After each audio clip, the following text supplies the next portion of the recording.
Salut chers frères et sœurs dans la foi en Jésus-Christ notre Seigneur et Sauveur.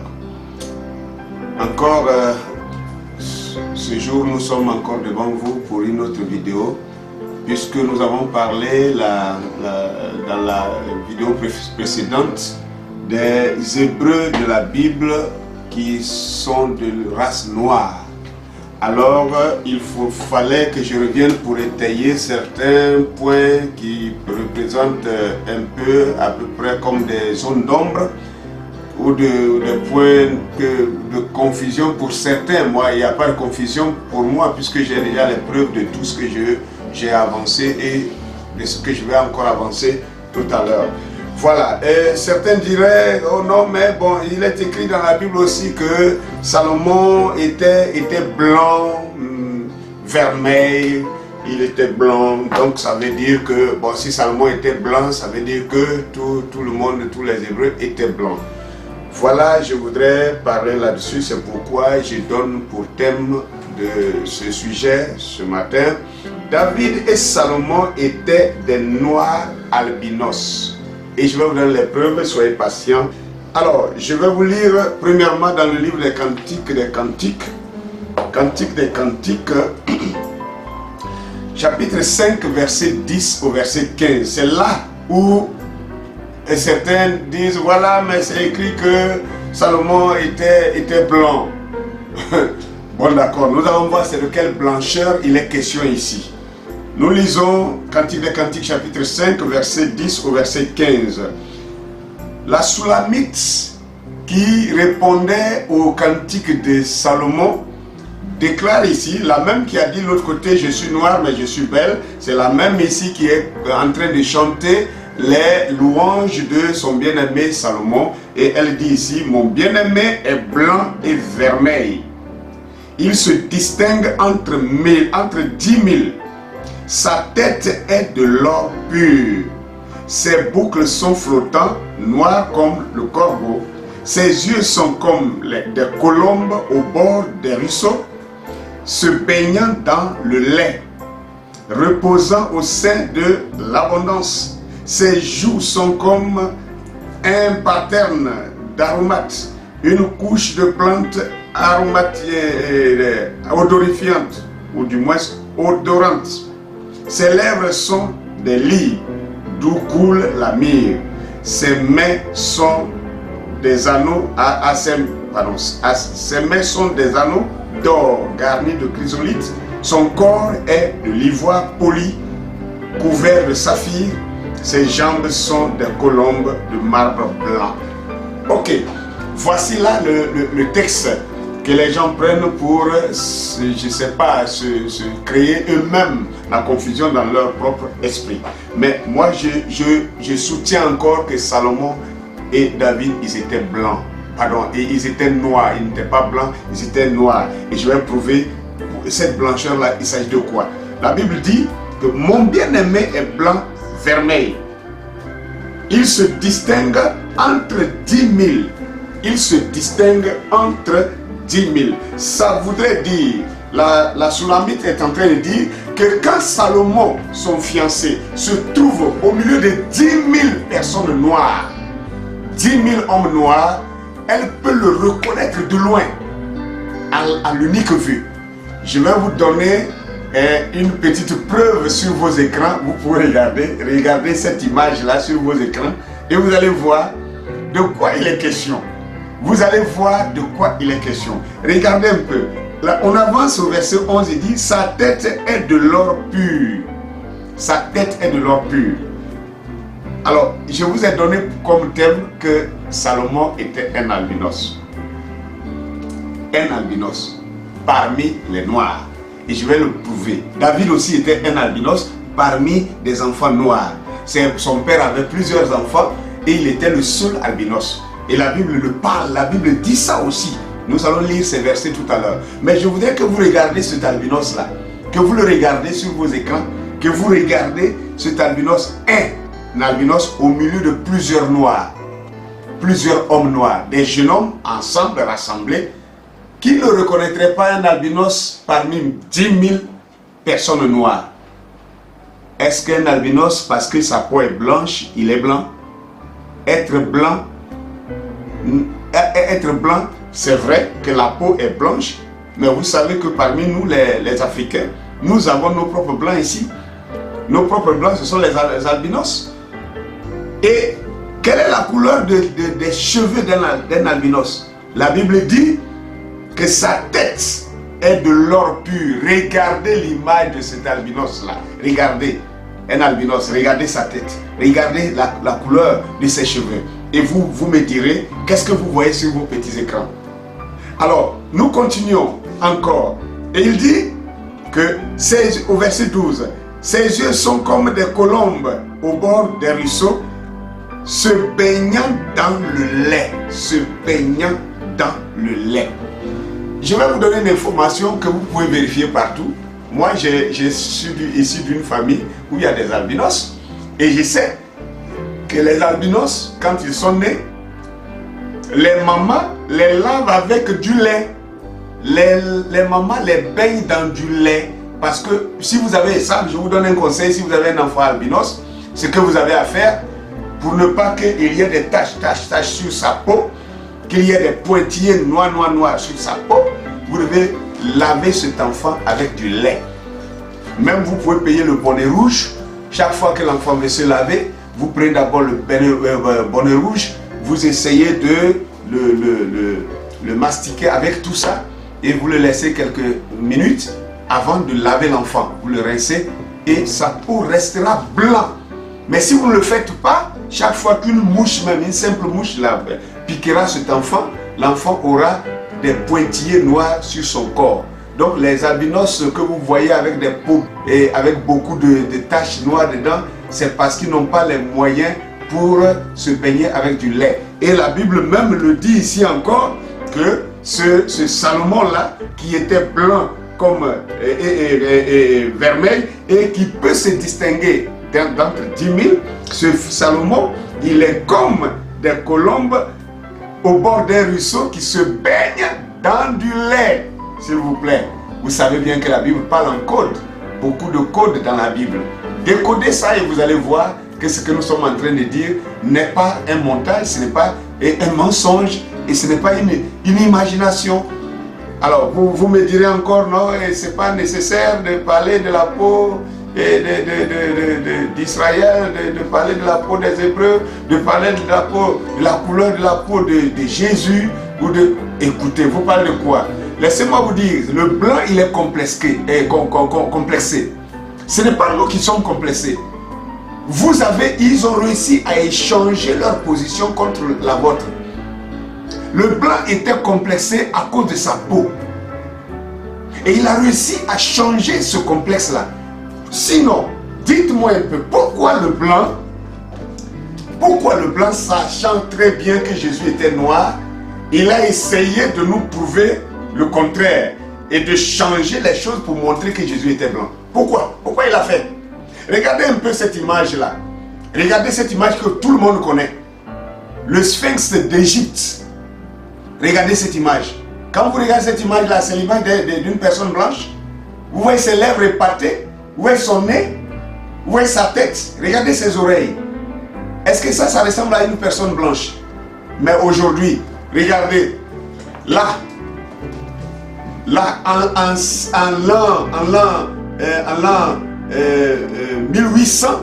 l'an 1814, alors Champollion, qui a décodé les hiéroglyphes en Égypte, il arrive là-bas, c'est lui qui a fait ce dessin-là, et vous verrez qu'il a trouvé des gens, déjà des blancs qui ont fait des échelles pour monter là, juste pour faire quoi? Pour tailler le nez et tailler les lèvres. Lui, il a dessiné ça avant même qu'il ne finisse de tailler le nez et les lèvres. Regardez maintenant cette image-là actuellement. Vous n'allez plus trouver les lèvres, vous n'allez plus trouver le nez. Ils ont cassé le nez pour prouver que cette civilisation élevée de l'Égypte ancienne n'était pas des noirs, mais c'était des blancs. Pour mettre la confusion. Et je peux vous montrer beaucoup d'images dans ce livre-là. Vous pouvez le trouver, n'est-ce pas, sur le marché. Il est de Cheikh Anta Diop, antériorité des civilisations nègres, mythe ou vérité historique. Donc vous pouvez voir dedans que même l'Égypte ancienne, dans l'Égypte antique, tous les pharaons qu'on vous montre, c'était des hommes noirs. Et qu'est-ce qu'ils ont fait? Ils ont essayé de casser les nez, tailler le nez de chaque statue, pour couper, pour ne pas que ces gens-là soient identifiés comme des personnes noires. Donc dites-moi maintenant, entre le blanc et le noir, qui est complexé? Qui est complexé? Le complexe ne vient pas de nous. Mais vous avez adopté ce complexe-là. Ne prenez pas un mauvais complexe. Nous ne sommes pas à être complexés. Le noir est la couleur de Dieu. Et même dans l'Égypte ancienne, les gens disaient que le noir, c'est la couleur de Dieu. La couleur des dieux. C'était les noirs qu'on appelait la couleur des dieux. Et comment est-ce que vous avez réussi à laisser cela être inversé au point où aujourd'hui, c'est le noir maintenant qui est complexé devant. Alors, je veux vous montrer par ce texte-là que quand on dit mon bien-aimé est blanc, ça ne veut pas dire blanc européen. Non. Salomon n'était pas un blanc européen. Non. Et Salomon, il était un noir, un homme à la peau noire, mais il était simplement un albinos. Je vais vous donner beaucoup de preuves aujourd'hui et vous allez vous rendre compte de quoi nous sommes en train de parler. Je voudrais que vous puissiez lire avec moi 1 Samuel chapitre 16 pour prouver, puisque j'ai dit David et Salomon étaient des noirs albinos. Donc il faut que je prouve aussi que David également était un albinos. Et nous allons le lire dans 1 Samuel chapitre 16, le verset 12 par exemple, qui nous dit ici: Ésaïe l'envoya chercher. Or il était blond, avec de beaux cheveux, avec de beaux yeux et une belle figure. L'Éternel dit à Samuel: lève-toi, oins-le, car c'est lui. Ici, il est parlé de David. La Bible dit, David était quoi? Or, il était blond. Voilà l'une des raisons pour lesquelles Ésaïe ne voulait même pas le présenter. Quand le prophète Samuel est arrivé dans la maison d'Ésaïe, pour choisir un roi pour Israël, alors Samuel, n'est-ce pas, a demandé à Ésaïe de présenter tous ses enfants pour qu'il puisse les passer à l'Urim Tumim. Mais Ésaïe a présenté 7 de ses filles, de ses fils. Mais il a laissé David dans le pâturage. Il n'a même pas adjoint David à ses fils. Pourquoi? Parce qu'il avait honte. Il pensait David, bon, à cause de sa couleur d'albinos, il n'était pas digne, vraiment, c'était un peu honteux pour lui. C'est pourquoi la Bible dit, regardez un peu, si nous lisons plus haut, le verset 11 dit, puis Samuel dit à Ésaïe, sont-ce là tous tes fils? Il répondit, il reste encore un plus jeune, le plus jeune, mais il fait paître les brebis. Alors Samuel dit à Ésaïe, envoie le chercher car nous ne nous lasserons pas avant qu'il ne soit venu ici. Maintenant la Bible dit, Isaïe l'envoya chercher. Or, il était blond. Or, pourquoi or? Pourquoi or? Or, il était blond. Quand la Bible dit or, il était blond, ça veut dire qu'il y avait un complexe quelque part ici par rapport à cet enfant-là. À cause de sa blancheur de la peau, à cause de son albinisme. Il était un albinos. À cause de son albinisme. Et la Bible dit qu'il était blond. Vous savez, un noir quand il est blond, il est quoi? Un noir blond, c'est un albinos. Et vous pouvez regarder, je vous propose encore une image sur vos petits écrans. Vous pouvez voir un albinos. Comment on peut appeler cela un blond? Comment un blond est? Un noir blond. Il est comment? Regardez cette image-là sur vos petits écrans. Et vous allez voir de quoi nous parlons. Je veux simplement, ce n'est pas une guerre, ce n'est pas une bataille, ce n'est pas un combat. Je veux juste éveiller la conscience, que vous puissiez comprendre ce que l'Écriture dit exactement. Car si nous connaissons la vérité, cela nous tranquillise à l'intérieur de nous-mêmes. Et à l'extérieur de nous-mêmes, nous sommes des hommes sereins. Nous ne sommes plus complexés, nous ne sommes plus apeurés, nous ne sommes plus secoués. Et nous sommes sereins. La foi même, c'est quoi? La foi, c'est d'être serein. La foi, c'est d'être serein. c'est de ne pas être complexé aussi. Ça aussi, ça fait partie de la foi. Quelqu'un qui a la foi dans la parole de Dieu, la foi en Dieu, c'est d'être équilibré et de ne pas être complexé aussi. Ça fait partie de la foi.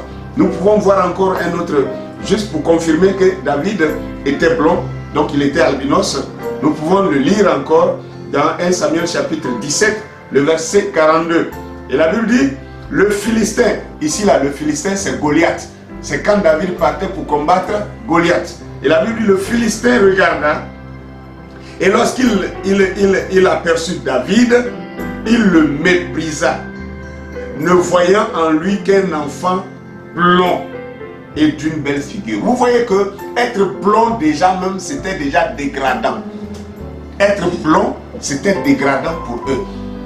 Donc d'abord, le Philistin attendait un guerrier, un vaillant, un homme musclé, un homme vraiment entraîné à la guerre, un homme d'une haute taille comme lui, un homme puissant, rodé à la guerre. Et qu'est-ce que les Israélites lui envoient? Les Israélites lui envoient un gringalet, pour parler du français ivoirien, un fiengal, gringalet, de surcroît, un albinos. Oh là là, le gars, il était vraiment effarouché. Il s'est dit, mais écoutez, si j'ai un chien, pourquoi m'envoie un gringalet comme ça? En plus, c'est un albinos. Et la Bible dit, il le méprisa. Il méprisa David, non seulement parce qu'il était petit, mais en plus de ce qu'il était un jeune homme, mais il était encore un albinos. Vous voyez un peu? C'était comme si Israël voulait l'insulter deux fois. Voilà pourquoi la Bible dit qu'il le méprisa. Pourquoi? Parce que David était blond. Vous voyez, je vous ai déjà montré la photo des enfants noirs blonds. Regardez-le. Regardez cet enfant-là. Regardez comment il est blond. Regardez à quoi il ressemble. Et alors donc, nous allons continuer. Je vais vous faire voir quelque chose maintenant pour justifier ou pour étayer ce que je suis en train de dire. Parce que jusque-là, vous pensez que c'est, voilà, le pasteur qui imagine que ça pouvait être un albinos. C'est pas écrit dans la Bible que c'est un albinos, etc., etc. Je vais vous montrer que tout ce que je suis en train de vous dire là, c'est écrit déjà dans la Bible, d'une autre façon, et vous ne le voyez pas. Et je voudrais que vous puissiez suivre mon regard ensemble et nous allons voir cela. Nous prenons ensemble Exode chapitre 4. Exode chapitre 4, je vais lire seulement le verset 6. Juste Exode chapitre 4, le verset 6. Et là où le prophète Moïse va recevoir son appel dans le buisson ardent, alors qu'il n'était qu'un berger derrière les troupeaux, un fuyard dans le désert. Et alors donc, l'Éternel dans le buisson parlant à Moïse va lui donner deux signes. Et nous allons voir l'un de ces deux signes, c'est que Dieu a dit à Moïse de faire. Et ça encore dans la vidéo, dans nos vidéos prochaines, nous allons prouver encore et donner d'autres preuves que les enfants hébreux, les hébreux de la Bible étaient noirs. Nous allons donner beaucoup d'autres preuves parce que même Moïse lui-même chez Pharaon était une preuve que les hébreux étaient des noirs.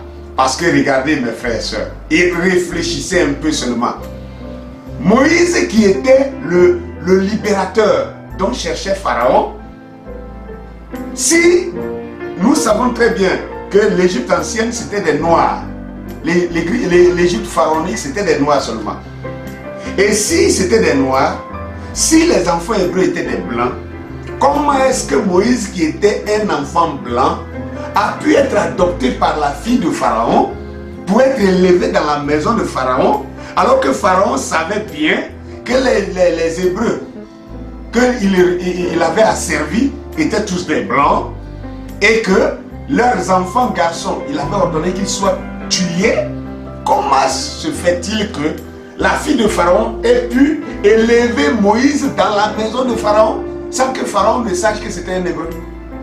Si c'était deux couleurs différentes, c'était des noirs, c'était tous des noirs. Les Égyptiens antiques étaient noirs, les Hébreux étaient noirs. Voilà pourquoi l'enfant a pu grandir dans la maison de Pharaon sans que Pharaon ne sache que c'était un enfant hébreu. Parce qu'il n'y avait pas de différence de couleur entre les deux peuples. Voyez-vous, un exemple par exemple. Alors maintenant, nous allons lire ici le verset. Comme maintenant, je viens de vous montrer que Moïse était noir, parce que tout son peuple était noir, lui-même il était noir. Nous allons lire maintenant ce que Dieu va dire à Moïse dans le buisson ardent. Exode chapitre 4, le verset 6. L'Éternel dit encore, mets ta main dans ton sein. Il mit sa main dans son sein, puis il la retira. Et voici sa main était couverte de lèpre blanche comme la neige. Waouh! Gloire à Dieu. Alors, voilà quelque chose qui est une preuve de l'albinisme de David et de Salomon. Regardez un peu. Et qui est aussi une preuve que Moïse était noir. Et imaginez-vous un Moïse blanc, tout à fait blanc, qui met sa main dans son sein et qui ressort sa main et sa main devient blanche. Une main blanche. Quelle différence? Il n'y a pas de différence. On ne peut pas le voir. Mais c'était un noir. Maintenant, autre chose que je voudrais que vous sachiez. La lèpre blanche qui est écrite ici dans la Bible, allez sur vos ordinateurs, allez sur Google, tapez vitiligo. Il y a une maladie qu'on appelle vitiligo. Cette maladie vitiligo, on dit vitiligo ou albinisme partiel. Albinisme partiel. C'est ça. C'est de cette lèpre-là. Tapez sur Google, ça va sortir. Ils vont vous parler de cette lèpre-là dont parlait la Bible, qui est différente de la lèpre qui coupe les doigts, les pieds, qui coupe le nez et les lèvres des gens. Ça, c'est différent. Ce n'est pas la même chose. La lèpre blanche dont Moïse a mis sa main et retiré, et c'était blanc là, c'est de vitiligo qu'il est question. Vitiligo, c'est cette lèpre là. Il y a plusieurs sortes de lèpre. Cette lèpre appelée vitiligo qui est un albinisme partiel. Donc, cet albinisme partiel là, je vais vous montrer des images aussi. Vous pouvez les voir encore sur vos écrans. Vous pouvez voir comment ça se manifeste. Vous voyez un peu ces gens là, comment ils sont tachetés. Comment ils sont tachetés. C'est ça le vitiligo qui est l'albinisme partiel. Maintenant, quand cet albinisme n'est pas partiel, que ça prend complètement le corps, nous allons voir ce que la Bible dit de ça. Je vous invite aussi à prendre avec moi Lévitique chapitre 13. Lévitique chapitre 13. Si vous avez le temps, je vous conseillerais de lire tout le livre de Lévitique chapitre 13, c'est-à-dire tout le chapitre, mais je voudrais prendre le chapitre 13, le verset 20, le verset 11, c'est du verset 12 à 13. Je reprends. Je vais dire Lévitique chapitre 13, verset 12 à 13. Écoutez bien ce que la Bible va dire ici. Et nous allons étayer nos dires à partir de là. Et nous allons clarifier cet albinisme dont j'ai parlé, qui concernait David, qui concernait Salomon également. La Bible dit ici, si la lèpre fait une éruption sur la peau et couvre toute la peau de celui qui a la plaie, depuis la tête jusqu'aux pieds, partout où le sacrificateur portera ses regards, le sacrificateur l'examinera. Et quand il aura vu que la lèpre couvre tout le corps, il déclarera pur celui qui a la plaie. Comme il est entièrement devenu blanc, il est pur. Comme il est devenu entièrement blanc. Ah là, il était comment alors? Il était comment avant? Vous avez la réponse. Comme il est devenu entièrement blanc. Je vous ai montré le vitiligo, l'albinisme partiel, quand ça prend des taches sur le corps. Et ça prend ici, c'est blanc. Et ça laisse la peau vive qui est noire. Ça prend de l'autre côté, c'est blanc. Ça laisse la peau vive qui est noire. Quand c'est tacheté comme ça, on appelle cela le vitiligo. Mais quand le vitiligo finit par dominer tout le corps, et la Bible dit ici, quand ça prend depuis la tête jusqu'à la plante des pieds, et que tout le corps devient blanc, alors cet homme-là n'est plus un lépreux à isoler, mais il devient un albinos et le sacrificateur doit le déclarer pur. Donc, il est pur parce que tout son corps est dépigmenté. Toute la mélanine est évaporée. Il n'y en a plus. Il est devenu blanc. Mais blanc comment? Un noir qui devient blanc, son nez ne devient pas pointu. Son nez reste toujours nez épaté comme le mien. Vous pouvez trouver ça que c'est bizarre, mais moi je suis beau. Je suis content d'être comme ça parce que Dieu m'a fait comme ça et je suis à la couleur de Dieu. Dieu même est noir. Vous ne pouvez pas dire le contraire parce qu'Adam était noir. Et si Adam était noir, tous ont été noirs. Maintenant la couleur blanche est venue quand? Ça aussi, nous allons en parler dans la suite des temps. Alors, je voudrais que vous puissiez remarquer que la lèpre ici est citée par la Bible ici, dans Lévitique chapitre 13. Cette lèpre-là, elle est différente de la lèpre, je me répète quand même, de la lèpre qui coupe les membres des gens, et puis il ne peut plus marcher, et tout ça. C'est pas de cette lèpre-là que la Bible parle ici. Vous aussi, vous checkez même sur le Google ou Wikipédia, on vous montrera la différence entre cette lèpre qui est écrite dans la Bible et la lèpre que vous connaissez dans la nature ici. C'est même, la différence est claire. Donc ici, cette lèpre-là peut rendre quelqu'un tacheté comme un léopard, c'est-à-dire noir. Il est noir et puis quand ça le prend, une partie de la mélanine s'enlève. Et puis cette partie devient blanche, et puis tandis que l'autre côté, il y a la mélanine, l'autre côté, ça devient blanc, et puis ainsi de suite. Ça, c'est le vitiligo. Albinisme partiel. Mais, quand maintenant l'albinisme partiel, ce vitiligo prend tout le corps entier, et réussit à effacer toute la mélanine dans la peau de l'homme noir, et que cet homme devient entièrement blanc, comme la Bible dit ici. Vous voyez un peu? La Bible le dit ici. Comme il est entièrement devenu blanc, alors le sacrificateur doit le déclarer pur. La Bible dit au verset 14, « Mais le jour où l'on apercevra en lui de la chair vive, il sera impur. » C'est-à-dire ici, à la longue encore, la mélanine se pointe encore quelque part. Donc pour lui faire des taches, alors il sera déclaré impur. Mais tant que tout son corps est devenu entièrement blanc, il est pur. C'était le cas de Salomon, c'était le cas de David. Et comme nous sommes des croyants du message de Malachie 4, je ne peux pas finir cette vidéo sans appuyer ceci avec les déclarations de notre prophète Malachie 4, William Marion Branham. Et je voudrais vous inviter, il y en a aussi, ça aussi, il y a beaucoup de citations là-dessus, mais je voudrais vous prendre juste quelques-unes des citations ici. Et je voudrais prendre premièrement David le vaillant guerrier, prêché le 18 janvier 1955 à la citation 40. Le prophète disait ceci: et quand David est allé à la rencontre de Goliath, Goliath l'a regardé et a ri en disant. C'est ce que nous venons de lire dans 1 Samuel chapitre 17, que nous avons lu tout à l'heure. C'est ce texte-là que le prophète est en train de commenter ici. Il l'a regardé, il a ri en disant, eh bien, suis-je un chien pour que tu viennes à ma rencontre comme cela? Un pauvre gamin au teint rosé. Le prophète dit au teint rosé. Un pauvre gamin au teint rosé. Est-ce que entre nous, est-ce que sur la terre des hommes, il y a des hommes roses? Est-ce qu'il y a une couleur rose? Ça n'existe pas. Il n'y a pas de couleur rose sur la terre. Il n'y a que les noirs, les blancs, les jaunes et les rouges. Il n'y a pas de couleur rose.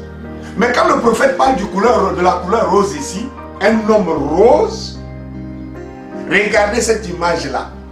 C'est encore un albinos. Un albinos chauffé par la chaleur devient rose. Regardez ces images-là. Vous allez voir ce petit garçon qui est tout rose.